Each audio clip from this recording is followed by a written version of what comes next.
Her breath steamed in the cold air as she stood there, wrists raw and burning from rope, cheeks stinging where his hand had landed.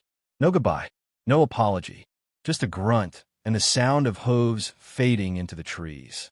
She hadn't even gotten her boots. Snow bit into her bare feet like punishment, and still she didn't cry. Not yet. He'd told her it was her shame to carry. "You'll live with it, or die with it," he said, tossing her like a sack to a man she didn't know. A man who didn't say a word, just nodded at the cabin and turned his back like she was no more than the bundle of feet her father had tied beside her. June was 17, barely, a baby growing inside her, the weight of it pressing against her belly and her chest at the same time. She hadn't told anyone. Not before her father stormed into her room, dragged her out by the hair, and shoved her into the wagon without a word. The slap had come after she'd asked why. He hadn't liked that. And now here she was, in the middle of nowhere, traded like property. The cabin door creaked open when the wind pushed it. Warmth spilled out, firelight flickering on wooden floors, the smell of smoke and something cooked a while ago. She stepped inside because she had no choice. The wind shut the door behind her. He was already gone, back to the shed or the woods or wherever men like him disappeared to. She stood for a while, arms wrapped around her middle, afraid to sit, afraid to touch anything. Her feet ached. Her eyes burned. Still no tears. Her father never asked who the father was. Never gave her the chance to speak. Only said the preacher's boy had denied it. Called her a liar. A snake. Said she tried to trap a man of God. And that was that. The silence inside the cabin was louder than the woods. Every crack of firewood made her flinch. The cot in the corner looked rough, but dry. A shotgun hung above the mantel. Hooks lined the wall, some with furs, others with empty space that felt like it missed something. She didn't know how long she sat there before she heard boots crunching the snow again. Heavy steps up the porch. The door swung open, and there he was, broad-shouldered, face half hidden behind a beard and a wolf pelt. He didn't say anything, just looked at her once, then tossed 2 rabbits on the table and began skinning them with practiced hands. Blood hit the wood like it belonged there. Still no words. June stared. Finally, her voice cracked. "What's your name?" He didn't look up. "Rook." That was it. One word, flat as the blade he worked with. She tried again. "What do you want from me?" Still no eye contact. He gutted the rabbit with a single swipe. "Didn't ask for you." She felt the sting deep in her chest, but swallowed it. She'd cried enough in the wagon. Enough when the slap landed. Enough when she was yanked like trash through her own front door. That night, she laid down on the floor near the fire. He didn't offer the cot, and she didn't dare take it. Her hands curled around her belly.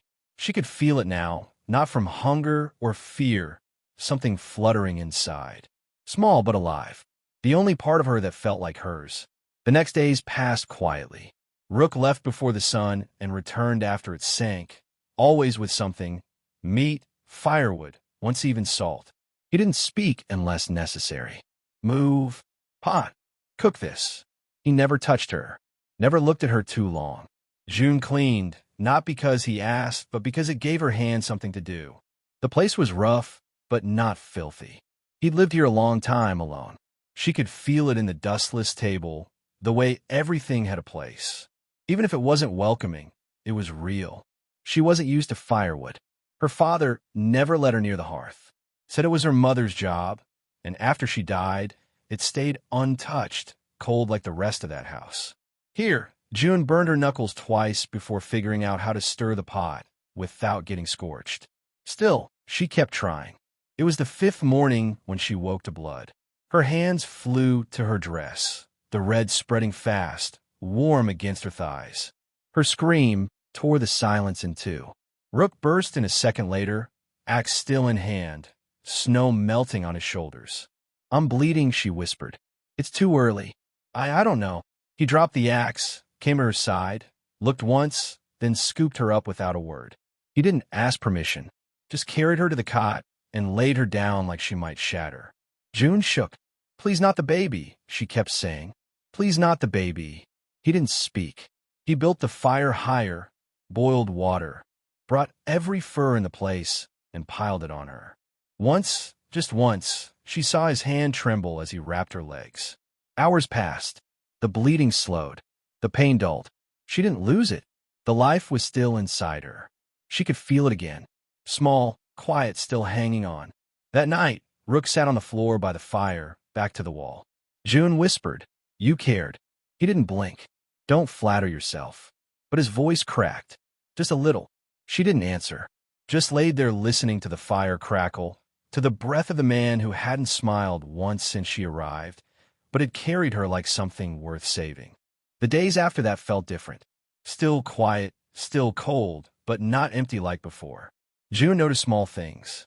Another bowl placed next to his at dinner, even if he didn't say it was for her. A clean blanket folded near the fire. Her old boots, stitched neatly at the soles, fixed without her asking. He never pointed these things out, never said why, but she saw them. He noticed her, even when he acted like he didn't. He wasn't kind, not in a way you could name, but he wasn't cruel either. He never raised his voice, never raised his hand. That was more than she was used to. And yet, there was something about him that stayed guarded, like he kept the world an arm's length away and didn't know how to let it in. Then the storm came. It rolled down from the mountains without warning. 5 days of wind and snow. The porch disappeared. The windows frosted so thick she couldn't see out. The food got low. The silence stretched longer. They only spoke when they had to. "Hand me that. There's a leak. Eat this. It's warm." But on the third night, everything changed again. June had stepped outside to gather snow for water and slipped on the ice. She fell hard, her elbow hitting the wooden step with a crack. She bit her lip, but tears still came. Rook came out fast, his face tighter than usual. "What were you thinking?" "I needed snow." "You were asleep," she said, holding her arm. "I told you I'd get it." She flinched when he stepped toward her. Her body moved before her mind could stop it. A habit. Fear. He stopped. "Cold. I'm not your father," he said softly. She looked up, eyes wide. "You don't flinch like that unless someone taught you to." She didn't answer. "I won't hit you," he said, "even if you mouth off." Her throat tightened. "You're the first man who's ever said that to me." He didn't reply, just crouched and wrapped her arm, careful and quiet. That night, she didn't sleep on the floor. She sat on the cot. He didn't stop her. She cried, slow and silent. He didn't say anything, just stayed near his back to the fire like he understood. It was week 6 when the fever came. June woke in sweat, teeth shaking, everything spinning. She tried to call for him, but he was already there, pressing a hand to her forehead. He said nothing, just rushed out the door, saddled the mule, and rode into the storm. He was gone 2 days. When he returned, his lips were cracked, hands near frozen, but he brought herbs, cloth, something warm in a small flask. She drank it and slept. When she woke again, the fever had passed. He looked worse than she did, tired and pale. She whispered, "Why did you come back?" He blinked. "You could have let the fever finish me." He shook his head. "I'm not your father." That was all, but it was enough. Spring came late that year. The snow melted slow, the mud deep and heavy. Rook stayed out longer now, hunting, trapping, working more than usual. June watched him carefully. He didn't ask about the baby, didn't talk about it all, but she caught the way he looked when she moved too quickly or strained too high, the way his eyes dropped to her belly and stayed there for just a second too long. He noticed, even if he said nothing. One morning, she found warm bread near the hearth. Another day, he carved a small wooden bird and left it on the windowsill, wings stretched like it had just landed. He never said it was from him, but she knew. Still, he didn't speak of the baby, not until the dog came. It followed him home, skinny, limping, ribs sharp under its coat. Rook said nothing about it, just walked in, and the dog trailed behind like it had decided this was home. June sat by the fire and reached out. "Tinder," she said softly, petting its matted fur, because he caught quick to warmth. Rook didn't argue. He just kept sharpening his blade. But that night, when the wind howled and the dog whimpered, Rook got up and nudged another fur closer to the hearth. Said nothing, just made space. 3 days later, the dog wouldn't leave June's side. It curled beside her belly like it understood. "I guess he's decided who he belongs to," she said, scratching its ears. Rook didn't reply, but a ghost of a smile touched his face. That evening something shifted. It wasn't loud, just quiet enough to matter. Rook stood by the window after dinner, arms crossed. June sat on the cot, rubbing her back. The baby kicked hard, more than before, like it felt the change too. Then he spoke. "How far along are you?" She blinked. He never asked questions like that. 6 months, she said softly. "Give or take?" He nodded. Didn't sit. Just stared out at the trees. "Is the father gone?" Her throat tightened. "He wasn't a father. Not really. The preacher's son. Said he'd marry me. Said he loved me." Rook stayed quiet. "We met behind the school every Thursday after choir," she said, voice shaking. "I thought it meant something. I thought I did. But when I told him, he told his father I was trying to trap him." She looked away. "You know what my father did?" Rook's jaw clenched. "He gave me away," she said bitterly. "Like a goat. A pregnant one." "I'm sorry," Rook said quietly. "For what?" "For how they treated you." He didn't say it like he wanted to fix it. He said it like he knew he couldn't. She stared at him. "Then why did you take me?" He looked down. "I owed your father." That stung. Her voice broke. "So he gave you a girl in return." "I didn't know," Rook said. "He said he had someone who needed a place. Said she was difficult. I didn't ask. Figured I'd get another hand for cooking. Then I saw your face." He paused. "That wasn't difficult. That was abandoned." Silence filled the room again. But it wasn't the same silence as before. It was heavy, honest. That night, she dreamed of rivers and cold water, and someone pulling her out before she drowned. The baby came early. It started with cramps, sharp and low. June tried to stay quiet, biting her lip to keep from crying out. She didn't want to wake Rook, but her water broke before the sun rose, and her body gave her no choice. Rook was at her side in seconds. No panic, no shouting. Just action. He built the fire higher, boiled water, laid out towels, cleared the floor. His hands moved steady, like he'd done this before, though she knew he hadn't. The pain was like a storm. It came in waves, and each one stronger than the last. She screamed into the floorboards, fingers gripping whatever they could. Rook stayed close, holding her hand, letting her crush his fingers without a word. His voice stayed low and calm. "Almost there. You're strong. He's almost here." June let out a shaky laugh between the pain. "How do you know it's a boy?" "I don't," he said. "Just feels like one." But when the baby came, red and howling, it wasn't a boy. It was a girl. Tiny, perfect, with dark hair and fists that curled like she was ready to fight the world. June cried then, not from pain, but from something deeper, something that cracked open and made space for joy. Rook cut the cord, wrapped the baby in a soft cloth, held her for 1 second longer than needed, then gave her to June like she was made of light. "What will you name her?" he asked quietly. June looked down at the tiny face. "Hope." He nodded. "She's everything I didn't think I'd ever get to have." She looked up. "And I wouldn't have her without you." "You'd have survived," he said. "No," she whispered. "Not like this." He didn't argue.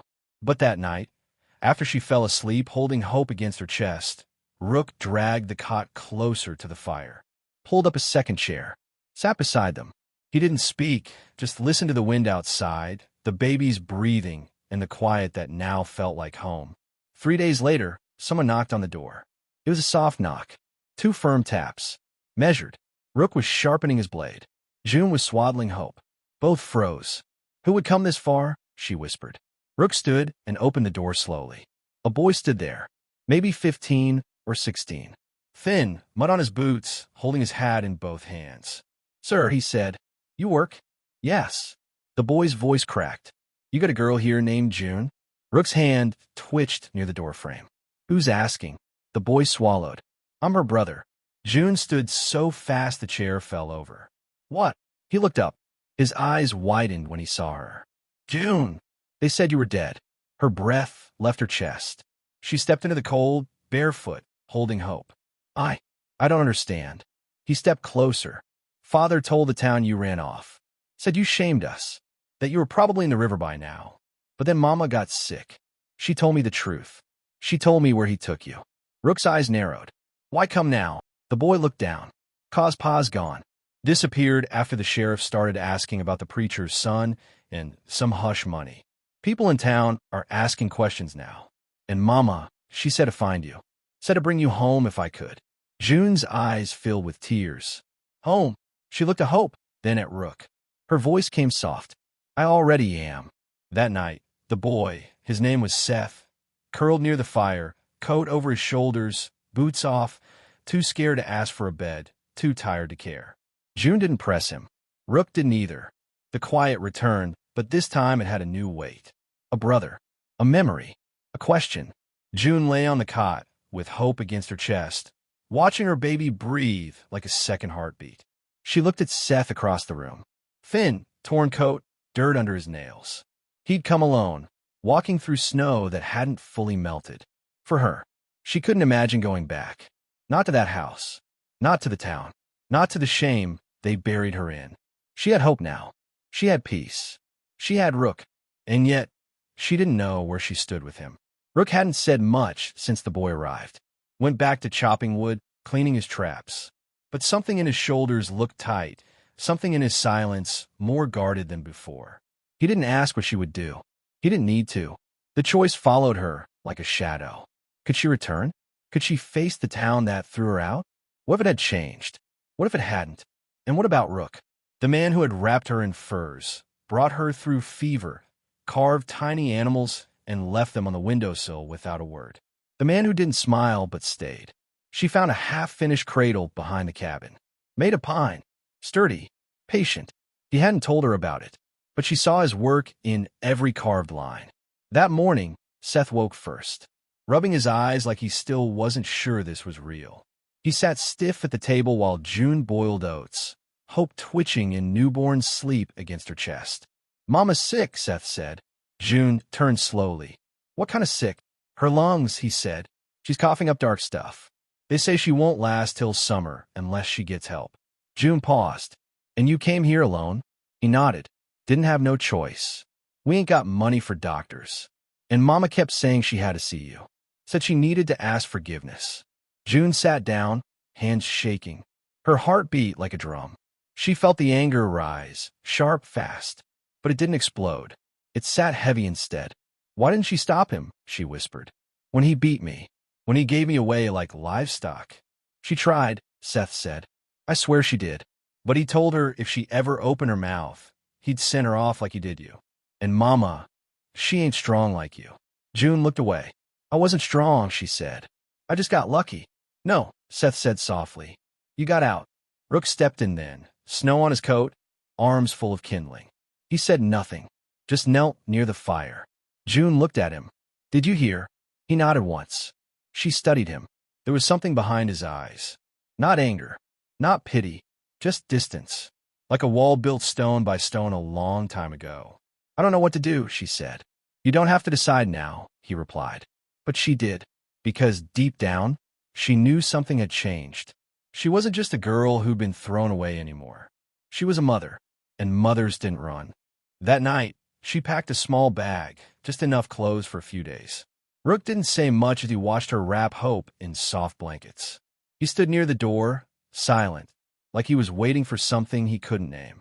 Seth had already saddled one of the mules. The journey back would take a full day if they moved fast. Maybe more with a newborn. I won't stay long, June said softly, not meeting Rook's eyes. Just long enough to see her. Long enough to know the truth. Rook nodded. You need anything? She took a step closer. I know. There was silence between them, but it wasn't cold. It held something weighty. Something unfinished. And then, as she turned to leave, he said, You come back. It wasn't a question. It wasn't even a plea. It was a promise. She squeezed his hand. I will. The road was worse than she remembered. Frozen ruts, sharp turns. The mules struggled under the weight of them. June walked when she could, clutching Hope close inside Rook's oversized coat, her breath fogging in the cold air. They reached the town on the second morning, just as the sky began to turn gold with the rising sun.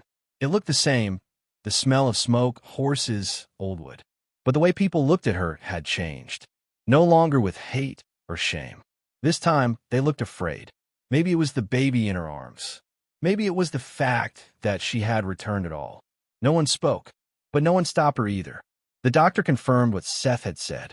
Her mother was dying, lungs failing, fever high. Days left. maybe a week. They found her curled in a small bed, skin pale, body weak, eyes sunken. When June stepped inside, the woman tried to sit up but couldn't. "June," she rasped. "My baby." June sat beside her and gently placed Hope in her arms. For a while, they just stared at each other. "I'm sorry," her mother whispered. "I should have protected you." June blinked back the sting in her eyes. "You should have." "I know." Nothing more was said. But in that moment, something shifted. Forgiveness didn't crash in like a wave. It came slow, like a breath. June stayed 3 days, just long enough to sit by her mother's side when she passed. Just long enough to watch the sheriff put the preacher's son in cuffs after Seth, brave, steady, told everything he knew. And just long enough to hear that her father had disappeared, left one night with nothing but a saddlebag and silence. No one went looking for him. When June stepped out of that house for the last time, Hope in her arms and Seth at her side, she felt like something had ended. Something heavy. Seth looked up at her. "What now?" She looked toward the hills. "I go home." He hesitated. "Can I come?" She studied him. So young, so worn, so much like her.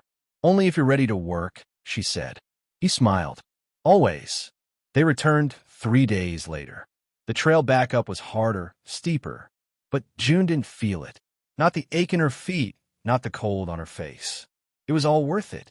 And when the cabin came into view, smoke curling from the chimney, she felt her heart twist. Rook was standing on the porch, waiting. He stepped forward as she dismounted, eyes flicking from her to Seth, then to the bundle in her arms. "You came back," he said. "I told you I would." Without thinking, she pressed the baby into his arms. Hope blinked up at him, tiny fist twitching. "She's heavier now," he murmured. "She eats like her mother," June said, laughing. And just like that, the 3 of them stepped inside. The cabin wasn't just a shelter anymore. It was a home, and not the kind you're born into, the kind you build piece by piece with pain, kindness, and slow, careful hands. It had only ever known silence before. Now it knew life. Hope's cries in the early morning. Seth's laughter when he dropped a pot. The creak of the floor when Rook moved past them without a word, but always left something behind. Warmth, food, safety. June felt grief sometimes. It snuck in like wind through the cracks. In the cupboard, when she saw her mother's old jar. In the way Seth coughed after sleeping near the door. In the way Rook stared at the fire for too long, hand resting on the cradle he had finished carving. But she didn't fear the grief anymore. It meant something had mattered. They built a rhythm. Not perfect, not easy, but theirs. Seth worked hard. He wanted to be useful. He chopped wood, checked traps, followed Rook like a shadow, never asking for praise. June cooked, cleaned, sewed, and held Hope close every moment she could. She often caught herself smiling. Real smiles, not the kind you force to survive. Rook didn't say much, but June saw the difference. He corrected Seth gently, brought home an extra rabbit without a word, carved a wooden horse, and left it at the edge of Seth's bed. He didn't need to be thanked. He was learning to care, in his own way. One night, the wind roared against the windows. Snow thickened. The fire burned low. Hope was curled against June, wrapped in quilts. Seth had dragged his blanket near the fire. Rook sat at the table, sharpening his knife, but his eyes kept drifting to her. "You used to be alone up here," June said softly. He didn't look up. "Still am sometimes." She nodded. "We're not going anywhere." "I know," he said, "but I don't always believe it." He stopped sharpening. "You ever try to save someone who didn't want saving?" he asked. She thought of her mother, her father, herself. "Yes," she said. "It don't work." "No," she whispered. "But sometimes you try anyway." Hope stirred in her arms. June kissed her tiny forehead. "Do you think she'll forgive me?" she asked. "For bringing her into a world like this?" Rook stood slowly, crossed the room, knelt beside her. His hand brushed over Hope's head, gentle as breath. "She already has," he whispered. Outside, the storm howled, but inside, nothing could touch them. Spring came like a slow breath. The ice melted one patch at a time, brown earth peeking through the white. Trees stayed bare a while longer, unsure if it was safe to bloom. But inside the cabin, life was already moving. Hope kicked her little legs stronger each day. Seth ran ahead on trails, laughing louder than ever before. June stood in the doorway, watching them, her arms crossed over her shawl. Rook sat on the porch rail, arms folded, a small smile hiding in his beard. But the thaw brought more than sunlight. It brought noise. Gunfire in the far woods. A lone rider spotted too close to the cabin path. Rook's shoulders stiffened each time, like an old hound catching a scent. He didn't speak about it, but June saw it in his face. Something was coming. Then, one day, a knock at the door. Midday. Quiet. Calm. June was inside feeding hope. Seth was gathering kindling out back. Rook opened the door and stood face to face with a man neither of them knew. Long coat. Rifle slung across his back. A badge on his chest. Name's Bram, he said. U.S. Marshal. Came from 2 towns over. Rook didn't answer. Just stood still. I'm looking for a girl named June. June stepped out slowly, holding Hope close. Why? Bram blinked, surprised. Didn't expect you to answer the door. Thought maybe you ran. I'm done running. He nodded. Good. 'Cause there's trouble. The preacher's boy didn't take well to being arrested. His father's stirring things up. Some folks want blood. They blame you. June didn't flinch. They blamed me once already. Rook's hand twitched near the doorframe. Not his gun. Not yet. But the tension in him rose like heat from a stove. What do you want from me? She asked. Nothing, Bram said. Just came to warn you. And to tell you something else. Your brother, the younger one, he's speaking out. Telling people what your father did. June blinked. People are listening, Bram added. Your brother, he's not a boy anymore. He's fighting like a man. She didn't know what to say. Her chest tightened, pride and fear fighting inside her. Town might come for you, Bram said. Or it might not. But if it does, you ought to be ready. He tipped his hat, turned, and rode off. That night, silence sat heavier than snow. Rook stood by the door longer than usual. One hand resting on the frame, the other near his rifle. Seth stayed close. He didn't talk much, but his eyes were sharper now. Do you think they'll come? June asked softly. Rook didn't lie. Maybe. And if they do, he looked at her. They won't get through me. 2 nights later, it started. Seth saw them first, 3 figures at the edge of the trees. Moving quiet. Slow. They thought they weren't seen. June rushed Hope in her cradle, whispering soft prayers. Rook grabbed the rifle from above the mantel. They won't stop at threats, he said. We don't have to stay. June said. We can run. No, he said, voice firm. They need to know you're not prey anymore. She stared at him, her hands shaking. Then I'm standing with you. He nodded once. Get Seth inside. Keep the babies safe. But Seth didn't move.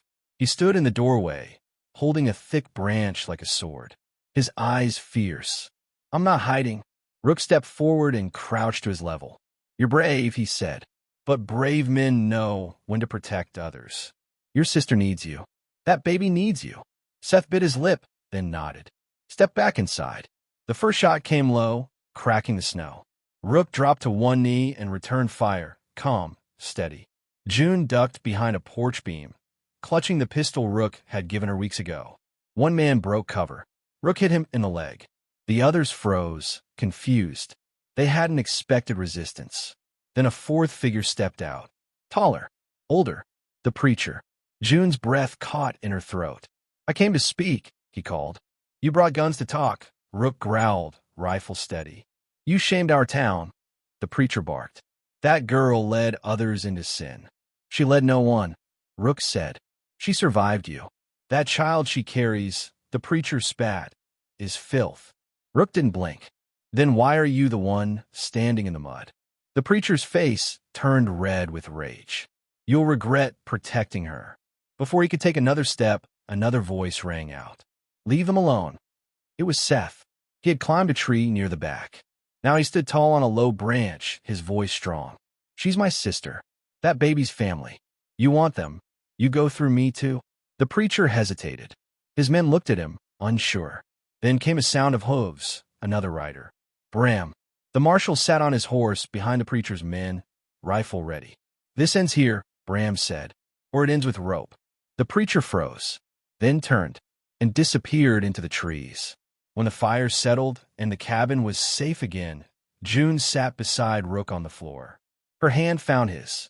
"You stayed," she whispered. "I told you I would." She looked at him, really looked at him. The man who had once said nothing, who now stood in front of guns for her. And in her heart, she knew, he wasn't just the man who saved her. He was the one who'd never let her fall again. The woods were different after that night. Not quieter, not yet, but more awake. Like the trees were watching. Like the wind carried news of what had happened, of how it ended. And maybe, just maybe, of how it could have gone worse. Inside the cabin, time slowed. Not with fear, but with something heavier. Something that felt like waiting to see if peace would hold. Waiting to breathe without flinching. Hope learned to stand that week.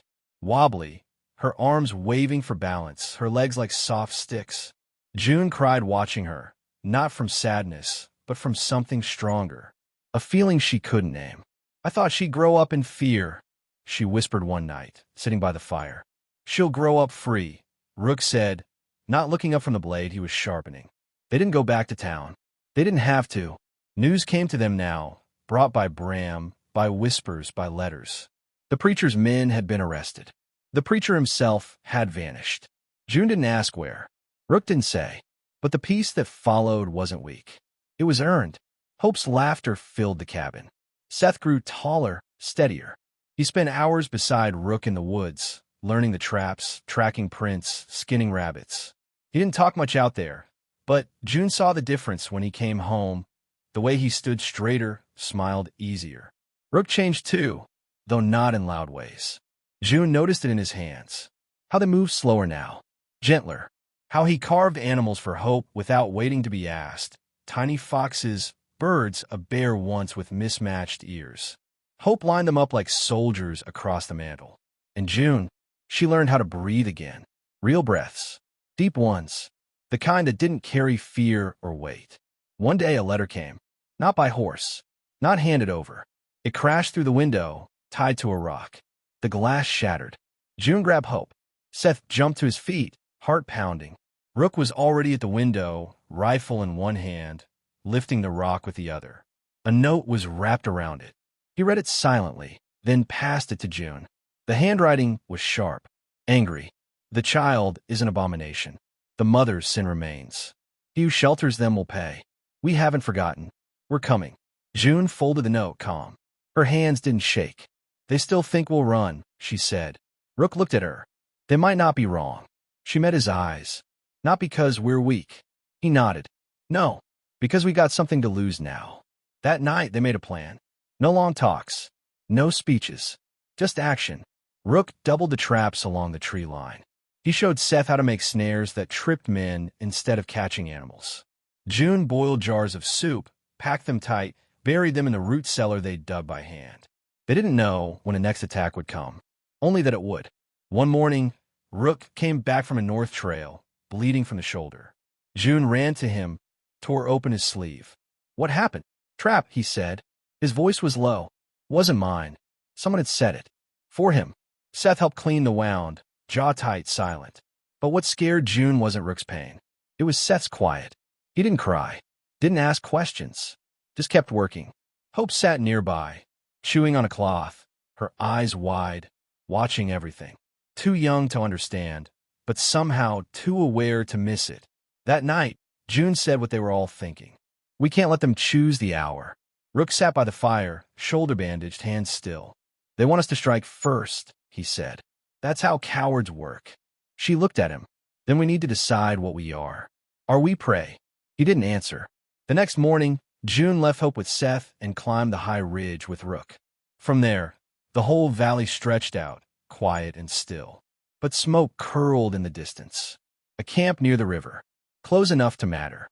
"They're waiting," she said. He nodded. "They want a reckoning." "Then let's give them one." He turned to her. She didn't flinch. And just like that, they knew. The fight didn't come like thunder. No torches. No shouts. It came with silence. A twig snapping. 3 men moved through the woods, stepping slow. One with a rope. One with a rifle. One carrying a sack that clinked like bottles, kerosene. They didn't know Rook had been waiting since before dawn. Didn't know Seth had set traps behind them.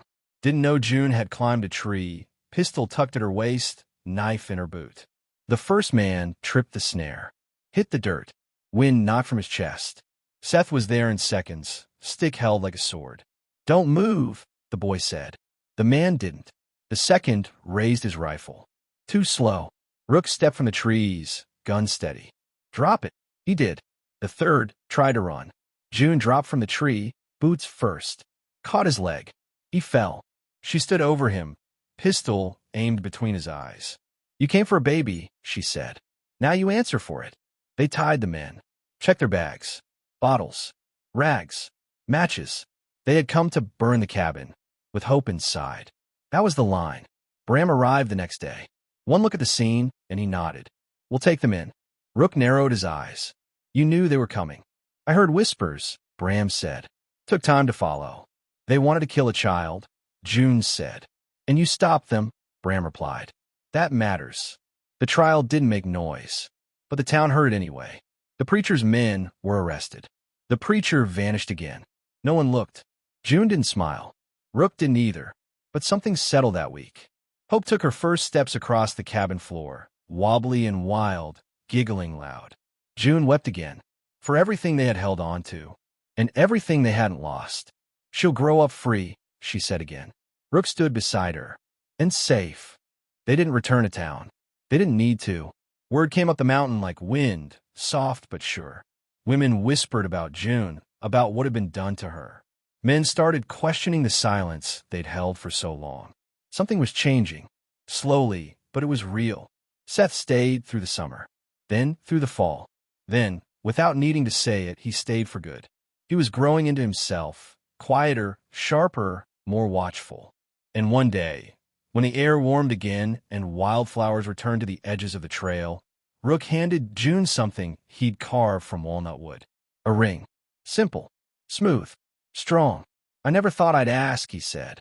"But I can't not." June smiled and slipped it on her finger. "You already did, Rook." The seasons turned like pages, spring into summer, summer into fall. The colors deepened, soft golds and thick greens giving way to rust reds. And for once, life didn't feel like a fight for every breath. But June never forgot what it took to reach this place. Peace had come, but it had been earned in blood, in fire, in choice. The mountain didn't belong to them. Not really. It was older than all of them. But it had taken them in, sheltered them when no one else would. The cabin stood stronger than ever. Rook had sealed the leaks, built new shelves, carved a window frame from pine, and found a piece of glass to fit. Now, when the sun came through in the morning, it lit the floor with a soft glow that touched Hope's little toes as she toddled barefoot. She was growing fast, wild and stubborn, with Rook's frown and June's steady eyes. She laughed often, but trusted slowly. She liked bugs, birds, and sitting for long stretches just watching ants march across tree bark. She wasn't afraid of the woods. She belonged to them. Rook carved animals for her, little bears, foxes, wolves. She lined them up on the mantel like her own quiet army. June, meanwhile, found something unexpected in herself. Calm. For the first time, she didn't carry guilt like a second skin. She wasn't just surviving anymore. She was living. Sometimes she caught her reflection in the basin and didn't recognize the face staring back. Fuller, warmer, no longer hollow with fear. Rook changed too. Not weaker, just softer at the edges. He still moved like stone, slow and steady, but now his silence wasn't heavy. He sat beside Seth and answered the boy's endless questions without snapping. He brushed Hope's fingers with care, let her fall asleep in his lap without shifting away. He didn't say, "I love you." He didn't need to. The ring he made stayed on June's hand every day. No gold, no polish, just the wood from the mountain that saved them. One afternoon, just after sunset, Rook stood in the doorway, staring at the horizon. June joined him. "What is it?" she asked. He didn't speak right away. "Used to think there was nothing left for me," he said at last. "That I was just waiting to vanish into this mountain." She didn't say anything. She knew not to interrupt when he spoke like that. "But now," he went on, eyes still on the far ridge, "I think I was being shaped, like the wood I use for carving. Cut down, hollowed out, not useless, but waiting to be made into something." June rested a hand on his arm. "You weren't shaped to carry nothing, Rook. You were shaped to carry us. That night, he held her close. Their breath rose together beneath the fur blanket, steady and quiet. Neither said a word. They didn't need to. Winter came slower this time. Birds flew lower. Nights chilled earlier. But they were ready. June gathered herbs, dried food, packed preserves. Rook set new traps. Seth practiced splitting wood, his hands stronger now, more careful. There was no panic, only preparation. But near the end of October, a rider appeared. It had been months since a stranger came that far up the mountain. June saw him first, riding slow, back straight, coat dark and neat. Too disciplined for a traveler. Her heart pounded, not in fear but instinct. She slipped back to the cabin and found Rook sanding the porch rail. One look at her face, and he stood. "Stranger," she whispered. "Looks like law." He handed the sander to Seth and went for his rifle. June picked up Hope and stepped inside. 15 minutes later, the man dismounted near the porch. He removed his hat. His hair was graying blonde, his face lined, not with cruelty, but long, tired judgment. "My name's Sheriff Bernard Lyle," he said. "I don't mean trouble." June stepped out slowly. Trouble never says it means trouble. Rook stood behind her. "I came because of the trial," the sheriff said. "The preacher never stood for his charges. He vanished. But we found his ledger, names, transactions." Rook stepped forward. "What kind of transactions?" The sheriff hesitated. "He sold girls to men outside the county. Some were bartered by family." June went cold. The sheriff swallowed. "There's a note about one girl, sent with her brother. It matches your story. That ledger makes your father complicit. We're preparing arrests." June's knees weakened. "You mean to tell me?" Rook growled. "I know it's late," the sheriff said, "but I came to do the right thing. I need her testimony." "No," June said instantly, voice sharp. "I'll protect you," the sheriff added. She stepped forward. "Where were you when I was marched up a mountain like cattle? When my father handed me off like I didn't matter? I didn't know. But you do now." She turned to Rook. He hadn't moved. "She deserves her peace," he said. "She's earned it." The sheriff nodded. "If she comes to town, she can help stop this from happening to another girl." He left the papers on the table and rode off.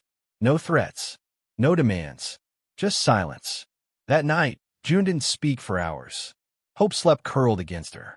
Seth watched her from across the room, eyes wide with understanding. "Do you want to go?" Rook asked gently. "I don't know," she whispered. "I want to help, but I'm scared. Scared I'll see him again. Scared I'll become that girl again." "You won't," he said. "You couldn't if you tried." She looked at him. "Who am I then?" "Someone braver than me," he said. "And I've seen war." 3 days later, she left. Not alone. Rook rode with her. Seth stayed behind to watch Hope, steady with a shotgun across his lap. Bram met them halfway and led them into town. The courthouse was small, but full. Other girls were there. Older, younger, all with names once scribbled in that book. June stood. She told her story. She didn't cry. She didn't shake. She spoke clearly. About the night her father dragged her out. About how the preacher blessed it. About the cabin. About survival. And the man who helped her find freedom. The room didn't move at first. But by the end, there were tears. Some people stood. Some bowed their heads. The preacher was wanted across 3 states. Her father was arrested. No one stood up to defend him. June returned home changed. Not broken. Not undone. Just whole. She kissed Hope's forehead that night. "Your mama did what she had to." And Rook, standing behind her, whispered, "And now you never have to again." The mountain air felt different now. Sharper. Cleaner. Like something had shifted in the soil. Not just the weather, but the weight of everything they had carried. June walked slower these days, not because her body had grown weak, but because she finally had the freedom to take her time. She'd stopped rushing through moments she once thought she'd never survive. Hope ran ahead through fallen leaves, her little boots kicking gold and red into the sky.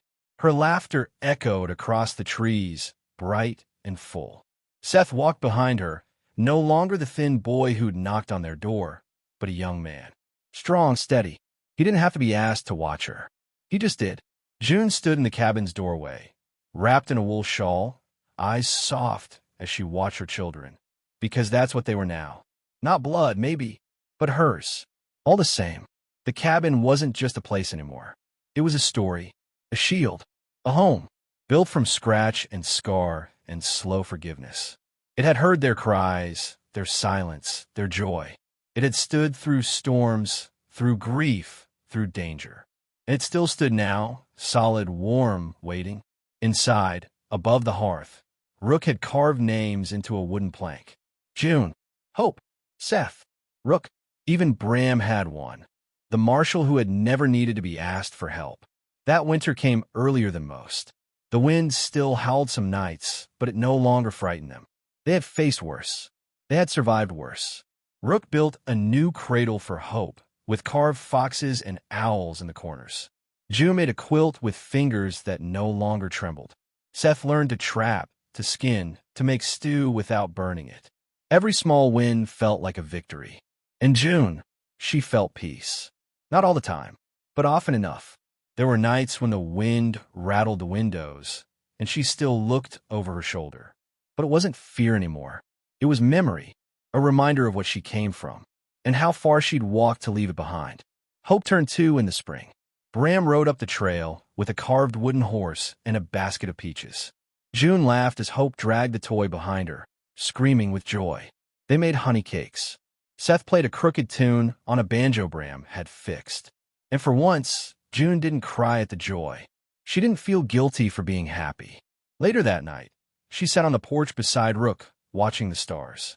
"You ever think," she whispered, "that all this came from something meant to break us?" Rook didn't speak for a while. Then he said, "Things only break you if you let them." "You didn't." "I almost did, but you didn't," he said. "That's what matters." She turned her head toward him. "What about you? What kept you going before me?" He looked into the trees. "Habit, maybe. Guilt. Then one day, there you were, dragged up here like punishment. But you weren't punishment. You were the thing that ended the silence." She touched his face. "You saved me." He shook his head. "We saved each other." That summer, word came that her father had died in prison. No ceremony, no marker, just a letter. June stood by the stream, read the words once, then let the wind carry them away. She didn't weep, didn't curse. She simply let it go. "That part of your story is over," Rook said that night. "It is," June answered. The years passed quietly after that. Hope grew fierce and curious. Seth left at 17 to work with Bram near the foothills, but returned every month with stories, supplies, and new laughter in his voice. He sent letters too, long ones. June kept them all in an old tin by the stove. Rook's beard grayed, his hair thinned, but his hands stayed strong. He moved slower, winced more in winter, but never stopped working. June teased him for it. He called her trouble, like he always had, and she smiled every time. They never left the mountain. Not for fairs, not for festivals. Their world was here, not because they were hiding, but because they had built something no one else could give them. And the path June once walked in chains, she now walked freely, with Hope skipping ahead, naming birds and trees with confidence. One fall morning, when leaves curled brown and the sky turned silver, June found Rook sitting at the table early. "You all right?" she asked. He nodded slowly. "Had a dream.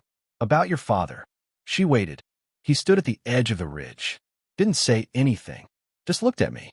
She said nothing, only sat beside him. "I think I forgave him," Rook said quietly. "Not because he earned it, but because I don't want him living in me anymore." June nodded. "You don't have to carry what he did." "I don't," he said. "I carry you. Hope. This cabin. That's enough." That winter, Rook fell ill. Slowly. A cough that never left. A tiredness that settled deep in his bones. He tried to pretend, splitting wood, sharpening tools, but June saw the weight on his shoulders. One night, when he couldn't sit up, she lay beside him, her head on his chest. "You gave me everything," she whispered. "No," he breathed. "You gave me purpose. I don't want you to go." "I won't," he said. "I'll be in the floorboards, in the trees, in that girl's laugh. You'll see me everywhere." And she did. Way past, it was quiet, gentle, no fear, just rest. They buried him beneath the spruce tree where he once carved rings. Seth came home and wept openly beside the grave. Hope didn't understand, not fully. But when she laid the fox carving on the dirt and whispered, "Pop is sleeping now," June knew she would remember him not as loss, but as love. Years later, Hope grew tall and wild. Seth had children of his own. June, older now, her hair silver, her hands worn from time, still lived in the same cabin. The ledger that once listed her like property had rotted in some courthouse archive. No one spoke of Wilkes. No one spoke of her father. But they spoke of her, the girl who was traded like cattle, the woman who stood in court and changed laws, the mother who raised her children with fierce love and quiet strength. And some nights, when the stars were bright and the trees still, June sat on the porch, closed her eyes, and felt the mountain hum beneath her feet. And in that hum, she felt Rook beside her again, not as a ghost, but as a memory built into every corner of the life they made. Moral: pain does not define us. The world can take everything from you, your name, your safety, your home, but it cannot take your will to rise again. Sometimes, healing doesn't begin with justice. It begins with being believed, being loved, being safe. June wasn't saved by the law. She wasn't rescued by chance. She was saved by choice, her own, and a man who saw her worth when no one else did. That's how new lives begin, not from running, but from rebuilding,